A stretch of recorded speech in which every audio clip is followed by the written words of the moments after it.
Hello dear student, कैसे हैं आप सब लोग।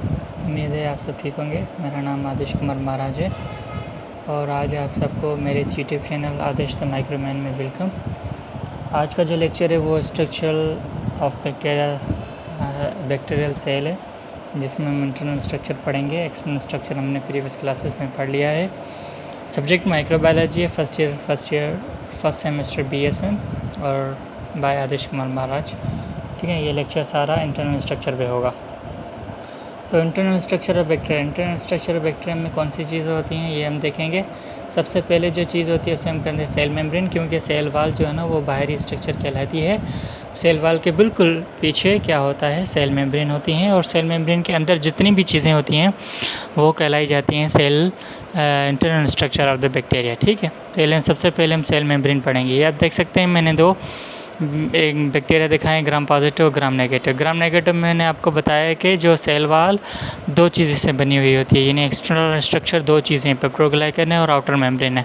लेकिन ग्राम पॉजिटिव में सिर्फ पेप्टोग्लाइकन एक थिक लेयर होती है। उसके नीचे बिल्कुल देखें, दोनों के नीचे प्लाज्मा मेम्ब्रेन, ये हम पढ़ने जा रहे हैं। यहाँ पर आप देख सकते हैं पिक्चर में, प्लाज्मा मेम्ब्रेन लिपिड बायलेयर की बनी हुई होती है। इधर दो लेयर्स हैं और बीच में जो है ना प्रोटीन एम्बेड होते हैं, या प्रोटीन क्या होते हैं, सैंडविच थल होते हैं। ठीक है, ये आप प्लाज्मा मेम्ब्रेन देख सकते हैं। सबसे पहले पॉइंट ये है कि ये इंडरमोस्ट फास्फोलिपिड बायलेयर की बनी हुई होती है, जो बिल्कुल सेल मेम्ब्रेन के सेल वाल के नीचे होती है और पूरे साइटोप्लाज्म को क्लोज करती है। इसकी जो थिकनेस होती है वो अप्रॉक्सीमेटली 5 to 10 नैनोमीटर तक होती है। ये सेमी परमेबल लेयर होती है। सेमी परमेबल का मतलब है कि किसी भी चीज़ को इन एंड आउट नहीं करती, लेकिन जो भी सिलेक्टिव चीज़ें हैं उसे इन एंड आउट करती हैं। सारी चीज़ों को या नहीं इन करने देती है या आउट करने देती हैं। कोई भी चीज़ या इन या आउट नहीं हो सकती, सिर्फ सेलेक्टिव चीज़ें ही इन एंड आउट हो सकती हैं। दूसरी पॉइंट इसमें है जो आपको याद करनी है कि अनलाइक यूकैरियोटिक जो प्लाज्मा मेम्ब्रेन है, यूकैरियोटिक प्लाज्मा मेम्ब्रेन के में क्या होता है, स्टीरोल्स होते हैं। लेकिन प्रोकैरियोटिक जो बैक्टीरिया की प्लाज्मा मेम्ब्रेन, इसमें प्रोकैरियोट जो स्टीरोल्स नहीं होते हैं, सवाए एक माइकोप्लाज्मा है जिसमें स्टीरोल पाए जाते हैं उसके सेल मेम्ब्रेन में। क्योंकि वो प्लाज्मा मेम्ब्रेन ऐसे बैक्टीरिया हैं जिसमें सेल वाल नहीं पाई जाती, ये थोड़े स्फेरिकल शेप होते हैं, इस वजह से इसमें सेल मेम्ब्रेन ही पाई जाती है। इस वजह से इसके सेल मेम्ब्रेन में, इस माइकोप्लाज्मा के सेल मेम्ब्रेन में स्टीरोल पाए जाते हैं। बाकी किसी भी स्टीरोल नहीं पाए जाते हैं। लेकिन कंपेरेटिव इसमें हाई जो ना क्या होता है, प्रोपोर्शन होता है, प्रोटीन की प्रोपोर्शन ज़्यादा होती है, निस्बत ज़्यादा होती है। अच्छा, इन प्लेस ऑफ स्टीरोल की जगह पे they have sterol like compound. इसमें स्टीरोल लाइक कंपाउंड्स होता है जिसको हम कहते हैं हेप्नोइड। ठीक है ना, ये याद रखिएगा, एग्ज़ाम के पॉइंट ऑफ व्यू से ये एक अच्छा सा क्वेश्चन था आपके लिए। उसके बाद आपको ये याद करना है कि इसमें wide varieties of fatty acids होते हैं, चाहे वो सैचुरेटेड हो चाहे वो अनसैचुरेटेड हो, जिसमें methyl, hydroxyl and cyclic group भी हो सकते हैं। और ये जो प्लाज्मा मेम्ब्रेन है, इसमें इक्विप्ड होते हैं सेवरल फॉरेन प्रोटीन, जो क्या करते हैं एक्चुअली पैसिव ट्रांसपोर्ट में हेल्प करते हैं और न्यूट्रिएंट्स और आयंस की पैसिव ट्रांसपोर्ट कराते हैं। सेल मेम्ब्रेन का अगर फंक्शन हम देखें तो सेल मेम्ब्रेन का फंक्शन है कि वो सिलेक्टिव परमेबिलिटी प्रोवाइड करता है और जो है ना न्यूट्रिएंट्स, आयंस और मेटाबोलाइट्स की इन फ्लो एंड आउटफ्लो को रेगुलेट करता है। उसके साथ इसमें इलेक्ट्रॉन ट्रांसपोर्ट चेन भी इसमें होती है, और ऑक्सीडेटिव फॉस्फोराइलेशन भी यहाँ होता है। ठीक है, और किसी में जब सेल वाल ना हो तो ये एज ए आउटर मेम्ब्रेन की तौर, आउटर जो ना कवरिंग के तौर पर भी यूज़ हो सकता है। ठीक है ना, ये कवर करता है। उसके बाद हम पढ़ेंगे 2.2 में साइटोप्लाज्म। साइटोप्लाज्म क्या होता है एक्चुअली, जो भी सेल मेम्ब्रेन के अंदर जो भी चीज़ें वाटरी सब्सटेंस पाया जाता है। ये आप देख सकते हैं, ये बैक्टीरिया का सेल है जिससे सबसे पहले सेल वाल होती है, उसके नीचे ये येलो कलर की जो लेयर आपको दिखाई दे रही है, ये सेल मेम्ब्रेन है। और उस सेल मेम्ब्रेन के अंदर ये आप देख सकते हैं वाटरी सब्सटेंस हैं, कलरलेस, जो ब्लू कलर में आपको ये दिखाई दे रहा है। एक्चुअली कलरलेस होता है, लेकिन आपको शो करने के लिए हमने ब्लू कलर यहाँ पर रखा है, क्योंकि ये ब्लू कलर में जो वाटरी सब्सटेंस आपको नज़र आ रही है, ये साइटोप्लाज्म है, इसमें DNA है। ठीक है, तो एक्चुअली साइटोप्लाज्म क्या है, एक्चुअली कलरलेस, कोलाइडल और विस्कस फ्लूइड है, जिसमें क्या होते हैं, सस्पेंडेड होते हैं ऑर्गेनिक और इनऑर्गेनिक सॉल्यूट्स। इसमें इनऑर्गेनिक और ऑर्गेनिक सॉल्यूट्स पाए जाते हैं। ठीक है, अनलाइक यूकैरियोटिक प्लाज्मा जो साइटोप्लाज्म है उससे, क्योंकि यूकैरियोटिक तो साइटोप्लाज्म में मेम्ब्रेन बाउंडेड ऑर्गेनेल्स पाए जाते हैं, लेकिन प्रोकैरियोटिक या बैक्टीरिया की साइटोप्लाज्म में मेम्ब्रेन बाउंडेड ऑर्गेनेल्स नहीं पाए जाते। लेकिन इसमें राइबोसोम्स, मेसोसोम्स, इंक्लूजन बॉडीज़ और nucleic acid floating in them, ये फ्लोट करते रहते हैं, ये चीज़ें फ्लोट करती रहती हैं। तो सबसे पहले हम पढ़ेंगे राइबोसोम्स। राइबोसोम्स क्या है? एक्चुअली बैक्टीरिया का राइबोसोम्स एक्चुअली 70S टाइप का होता है, और ये दो देख सकते हैं, ये राइबोसोम्स हैं, 70S टाइप का है, और इसमें दो सब यूनिट के राइबोसोम्स बनते हैं। ये एक है लार्ज सब यूनिट, दूसरा है स्मॉल। लार्ज 50S का होता है, स्मॉल 30S का होता है।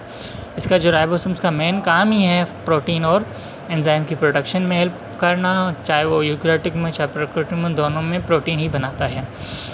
ये जो राइबोसोम्स हैं, ये डिफरेंट एंटीबायोटिक जितने भी हैं उनकी जो है ना टारगेट साइट्स हैं, जैसे कि एरिथ्रोमाइसिन, मैक्रोलाइड और एमिनोग्लाइकोसाइडेज जो एंटीबायोटिक्स हैं, वो इस राइबोसोम्स में अटैक करते हैं।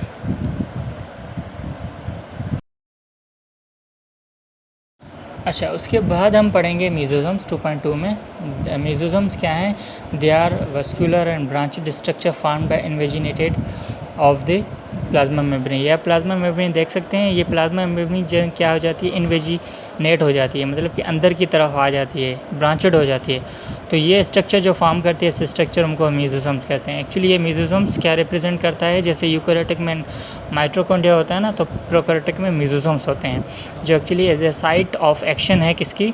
बैक्टीरिया की रेस्पिरेशन एंजाइम में। यानी जो प्रोकैरियोटिक सेल की रेस्पिरेशन कहाँ होती है? इस मेसोसोम्स के अंदर होती है, ठीक है। इस मेसोसोम में रेस्पिरेटरी एंजाइम्स होते हैं जिससे रेस्पिरेशन होती है इस मेसोसोम्स में। उसके बाद जो टॉपिक आता है 2.3 में, जो है inclusion bodies. Inclusion bodies actually क्या है? ये बिलीव किया जाता है इंक्लूजन बॉडीज़ में स्टोरेज फूड होता है। दो टाइप के, एक ऑर्गेनिक इंक्लूजन बॉडीज़ और इनऑर्गेनिक। ऑर्गेनिक में क्या होता है? ग्लाइकोजन भी अंदर हो सकते हैं, यानी पॉलीहाइड्रोक्सी ब्यूटारेट ग्रेन्यूल्स भी हो सकते हैं। इनऑर्गेनिक में जो पॉलीफास्फेट सल्फर ग्रेन्यूल्स भी हो सकते हैं। एक्चुअली ये माना जाता है कि इंक्लूजन बॉडीज़ में एक्चुअली स्टोरेज फूड होता है, चाहे वो इनऑर्गेनिक फॉर्म में हो चाहे ऑर्गेनिक फॉर्म में हो। उसके बाद हम पढ़ेंगे 3 में बैक्टीरियल न्यूक्लियस, यानी कि न्यूक्लियस। एक्चुअली जो ये दो टर्म याद रखें, एक न्यूक्लियस है, न्यूक्लाइड है। एक न्यूक्लियस है, न्यूक्लाइड। न्यूक्लियस हम लेंगे यूकैरियोटिक के सेंस में, और न्यूक्लाइड हम लेंगे प्रोकैरियोटिक सेंस में। ये क्या डिफरेंस है? ये नीचे जो दूसरी नंबर लाइन है इसमें लिखा हुआ है, they are not enclose in the nuclear membrane and nucleolus and nucleoplasm. जो बैक्टीरिया की जो न्यूक्लियस है या डीएनए है बैक्टीरिया का, वो न्यूक्लियर मेम्ब्रेन में इनक्लोज नहीं है, बाउंडेड नहीं है, और नहीं इसमें न्यूक्लियोलस होता है, न्यूक्लियोप्लाज्मा कुछ भी चीज़ नहीं होती है। सिर्फ उसका जो डीएनए एक पर्टिकुलर एरिया में पाया जाता है, उस पर्टिकुलर एरिया को, साइट को हम कहेंगे न्यूक्लाइड। तो ये डिफरेंस है न्यूक्लियस और न्यूक्लाइड में। न्यूक्लाइड का टर्म दिया जाता है बैक्टीरिया की न्यूक्लियस को, और न्यूक्लियस जो है एक्चुअली टर्म दिया जाता है यूकैरियोटिक, ठीक है। जो डीएनए जिस एरिया में पाया जाता है उसे हम न्यूक्लाइड कहेंगे इन बैक्टीरिया। हम इसे एज ए रिप्रेजेंट करेंगे डबल स्ट्रैंडेड डीएनए मॉलिक्यूल्स, ठीक है, डीएनए मॉलिक्यूल्स। ये चाहे वो इनक्लोज होता है सर्कुलर फॉर्म में इनक्लोज होगा, गोल शेप का होगा या कोलाइडल शेप का होगा, ठीक है। जो बैक्टीरिया का डीएनए है वो पाया जाता है दो फॉर्म में। एक होता है क्रोमोसोमल डीएनए, यानी मेन क्रोमोसोमल डीएनए यानी बैक्टीरिया का डीएनए। दूसरा होता है प्लाज्मिड। ये आप देख सकते हैं, ये कोलाइडल फॉर्म में डीएनए आपको पाया जा रहा है, जिस एरिया में पाया जा रहा है उसे हम कहेंगे न्यूक्लाइड। ये दूसरी भी स्ट्रक्चर है, हमने पिछली क्लासेस में पढ़ ली। देन हम पढ़ेंगे 3.1 में प्लाज्मिड, क्योंकि अब मैंने आपको बताया कि जो बैक्टीरिया का डीएनए है वो दो फॉर्म में पाया जाता है, एक मेन डीएनए और दूसरा होता है प्लाज्मिड। प्लाज्मिड क्या है? मेन डीएनए के अलावा जो डीएनए है उसे ही हम प्लाज्मिड कहेंगे। सीधी बात है कि जो बैक्टीरिया के अंदर जो एक्स्ट्रा न्यूक्लियर जेनेटिक मटेरियल पाया जा रहा है, यानी एक्स्ट्रा जेनेटिक मटेरियल जो पाया जा रहा है, जो सर्कुलर फॉर्म में होता है, उसे हम प्लाज्मिड कहेंगे या एपिसोम कहेंगे। ये दो टर्म यूज़ होते हैं। एपिसोम की नीचे डेफिनेशन आ रही है। प्लाज्मिड क्या होता है? यहाँ वो अपनी तरीके से ही एग्जिस्ट कर सकता है, यानी इंडिपेंडेंटली वो रिप्लिकेट कर सकता है, ठीक है। यहाँ वो क्या करता है? क्रोमोसोम्स, जो मेन बैक्टीरिया की क्रोमोसोम्स था उसमें इंटीग्रेट हो सकता है। इंटीग्रेट का मतलब है मिल जाएगा। जब वो ये प्लाज्मिड मेन क्रोमोसोम्स में मिल जाएगा, मतलब कि दोनों मिक्स हो जाएंगे, यानी दोनों एक ही साथ रहते हैं, एक साथ ही अटैच हो जाएंगे, तो हम टर्म देते हैं एपिसोम का। प्लाज्मिड क्या करता है, प्लाज्मिड एक्चुअली होस्ट को ग्रोथ करने में कोई हेल्प नहीं करता, लेकिन एक्चुअली क्या करता है, उसकी प्रोडक्शन को इनहिबिट करता है, यानी रिप्रोडक्शन को इनहिबिट करता है। कैसे करता है कि वो एक्चुअली सर्टेन प्रॉपर्टीज़ उस होस्ट को देता है, यानी उस मतलब कि उस बैक्टीरिया को देता है, वो ड्रग रेजिस्टेंट हो जाता है, यानी टॉक्सिसिटी उसको देता है।